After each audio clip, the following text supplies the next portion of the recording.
Salam dalam nama Tuhan Yesus Kristus. Saudara-saudara, siapakah sesungguhnya kita manusia ini? Tuhan Yesus memberitahukan kepada kita siapakah diri kita manusia di hadapan Tuhan Allah. Di kitab Injil Yohanes pasal 8 ayatnya yang ke-34 dikatakan di sini, kata Yesus kepada mereka, "Aku berkata kepadamu, sesungguhnya setiap orang yang berbuat dosa adalah hamba dosa."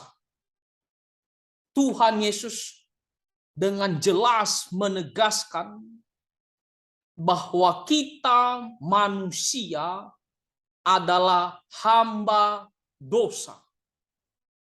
Tidak ada orang yang benar di hadapan Tuhan Allah.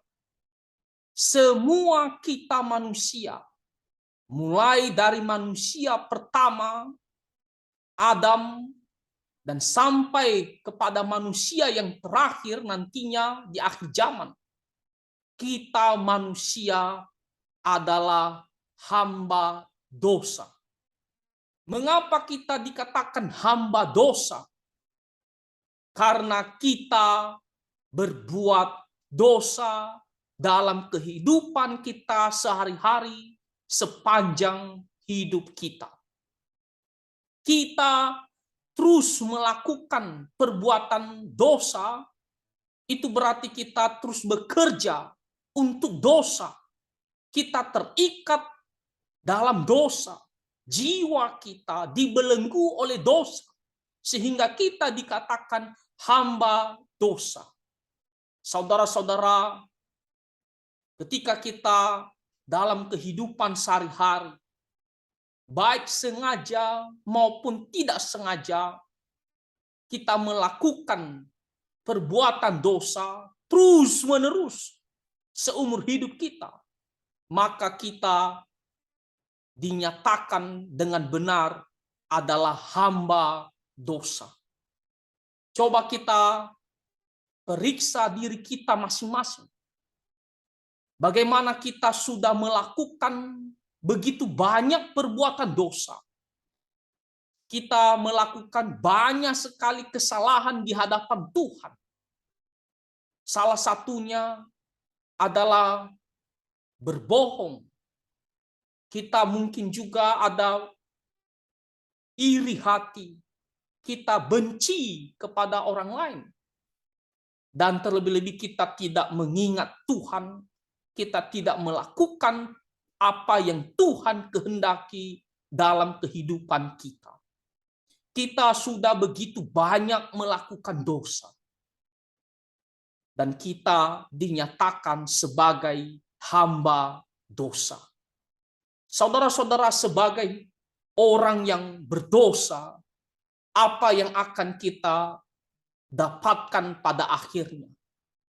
Firman Tuhan mengatakan di kitab Roma pasal 6, di kitab Roma pasal yang ke-6, ayatnya yang ke-23.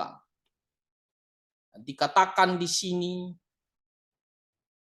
sebab upah dosa ialah maut. Upah artinya apa? Imbalan yang akan kita dapatkan dari perbuatan dosa kita adalah maut. Karena kita bekerja untuk dosa, maka upah yang akan kita dapatkan dari perbuatan dosa itu adalah maut, binasa.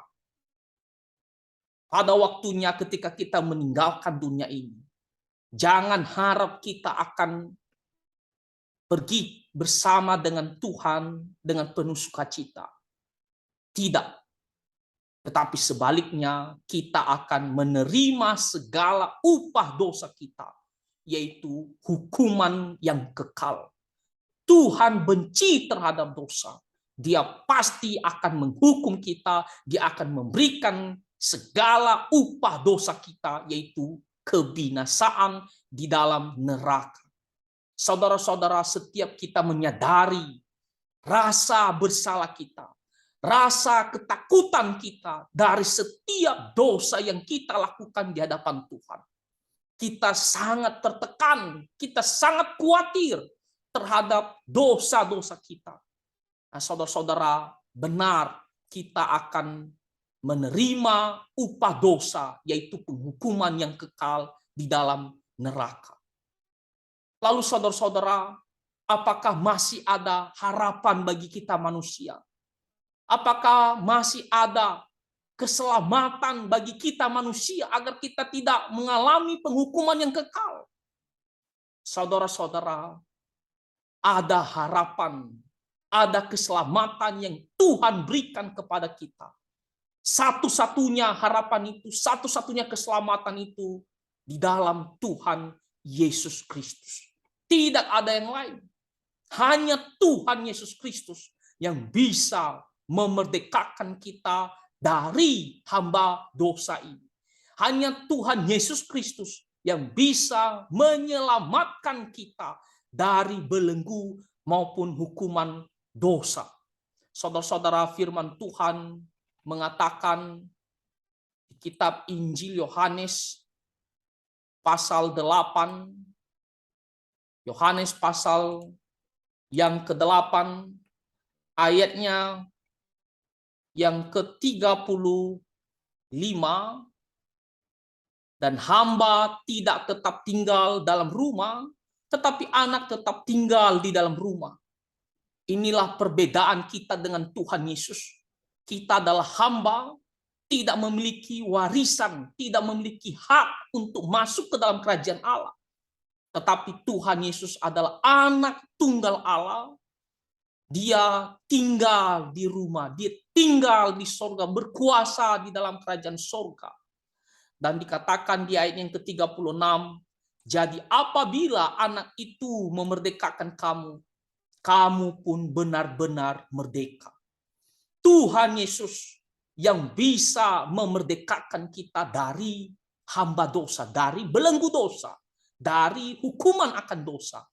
Dia yang akan bisa membebaskan kita dari ikatan dosa, agar kita tidak lagi hidup bekerja untuk dosa.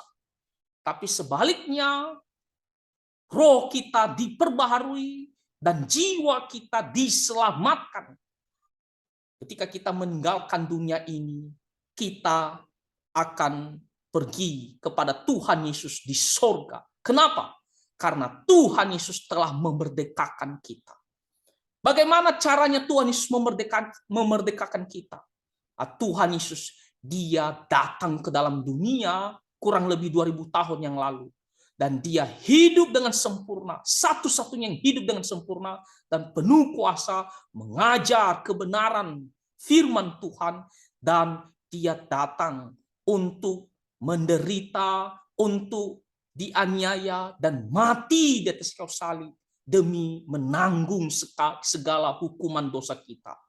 Dia rela disalibkan, mati demi kita, menggantikan kita agar kita tidak dihukum, agar dosa-dosa kita diampuni, kita dibebaskan dari penghukuman dosa.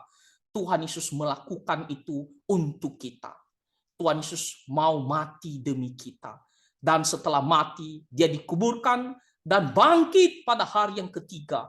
Dan dia hidup selama-lamanya, dia terangkat ke sorga, dan Tuhan Yesus pergi ke sorga, dia pergi ke sana untuk menyediakan tempat bagi kita yang percaya kepadanya. Jadi saudara-saudara, bagaimana caranya agar Tuhan memerdekakan kita? Kita harus bertobat dan menerima Tuhan Yesus sebagai Tuhan dan Juru Selamat hidup kita satu-satunya, dan kita mau serahkan hidup kita, seumur hidup kita untuk ikut Tuhan Yesus Kristus. Saudara-saudara, kamu adalah hamba dosa, dan upah dosa adalah maut, kebinasaan. Apakah kamu mau dimemerdekakan? Apakah kamu mau dibebaskan dari belenggu dosa? Apakah kamu mau diselamatkan dari penghukuman dosa? Hanya Tuhan Yesus yang bisa memerdekakan kita. Hanya Tuhan Yesus yang bisa menyelamatkan kita. Jadi bertobatlah dan percaya kepada Tuhan Yesus Kristus. Sekali lagi, hanya di dalam Tuhan Yesus ada pengampunan dosa, ada keselamatan. Jadi percayalah kepada Tuhan Yesus. Mintalah Tuhan Yesus selamatkan kamu, maka kamu akan memperoleh pengampunan dan hidup yang kekal bersama dengan Tuhan Yesus Kristus. Tuhan Yesus memberkati. Amin.